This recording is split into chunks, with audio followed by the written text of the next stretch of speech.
ಮಹಿಳಾ ಉದ್ಯೋಗಿಗಳಿಗೆ ಪ್ರತಿ ತಿಂಗಳು ಒಂದು ದಿನದ ವೇತನ ಸಹಿತ ಮುಟ್ಟಿನ ರಜೆ ಸೌಲಭ್ಯವನ್ನ ರಾಜ್ಯ ಸರ್ಕಾರ ಜಾರಿಗೊಳಿಸಿ ಅಧಿಕೃತ ಆದೇಶ ಹೊರಡಿಸಿದೆ. ಈ ನೀತಿಯು ಮಹಿಳಾ ಉದ್ಯೋಗಿಗಳಿಗೆ ಪ್ರತಿ ತಿಂಗಳು ಒಂದು ದಿನದ ವೇತನ ಸಹಿತ ರಜೆಯನ್ನು ಒದಗಿಸುತ್ತದೆ. ರಾಜ್ಯದ ಎಲ್ಲ ಸರ್ಕಾರಿ ಉದ್ಯೋಗಸ್ಥ ಮಹಿಳೆಯರು, ಖಾಸಗಿ ಕಂಪನಿ, ಬಹುರಾಷ್ಟ್ರೀಯ ಕಂಪನಿಗಳು, ಐಟಿ, ಕೈಗಾರಿಕೆ, ಗಾರ್ಮೆಂಟ್ಸ್, ಕಾರ್ಖಾನೆಯಲ್ಲಿ ಕೆಲಸ ಮಾಡುವ ಮಹಿಳೆಯರು ಸೇರಿದಂತೆ ಎಲ್ಲ ಖಾಸಗಿ ವಲಯದ ವೃತ್ತಿನಿರತ ಮಹಿಳೆಯರಿಗೆ ಈ ರಜೆ ಸವಲತ್ತು ಅನ್ವಯಿಸಲಿದೆ.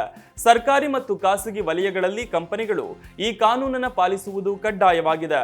ರಾಜ್ಯದಲ್ಲಿ ವಿವಿಧ ಕಾರ್ಮಿಕ ಕಾಯ್ದೆಗಳಡಿ ನೋಂದಣಿಯಾಗಿರುವ ಉದ್ದಿಮೆಗಳಲ್ಲಿ ಕಾರ್ಯನಿರ್ವಹಿಸುತ್ತಿರುವ ಮಹಿಳಾ ನೌಕರರಿಗೆ ಅವರ ಋತುಚಕ್ರದ ಸಮಯದಲ್ಲಿ ಮಾಸಿಕ ಒಂದು ದಿನದ ವೇತನ ಸಹಿತ ರಜೆ ಸೌಲಭ್ಯ ಒದಗಿಸಬೇಕು ಎಂದು ಕಾರ್ಮಿಕ ಇಲಾಖೆ ಆದೇಶ ಹೊರಡಿಸಿದೆ.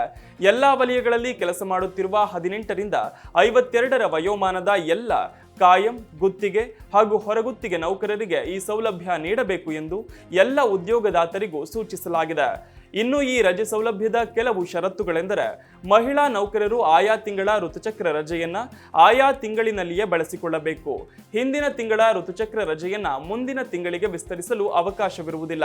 ಪ್ರತಿ ತಿಂಗಳು ಒಂದು ದಿನದ ಋತುಚಕ್ರ ರಜೆ ಪಡೆಯಲು ಮಹಿಳಾ ನೌಕರರು ಯಾವುದೇ ವೈದ್ಯಕೀಯ ಪ್ರಮಾಣ ಪತ್ರವನ್ನು ಒದಗಿಸುವ ಅವಶ್ಯಕತೆ ಇರುವುದಿಲ್ಲ.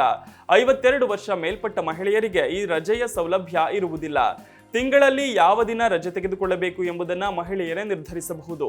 ಸರ್ಕಾರಿ ಮತ್ತು ಖಾಸಗಿ ವಲಯವನ್ನು ಲೆಕ್ಕಿಸದೆ ಎಲ್ಲ ಮಹಿಳಾ ಉದ್ಯೋಗಿಗಳಿಗೆ ಇದು ಅನ್ವಯಿಸುತ್ತದೆ.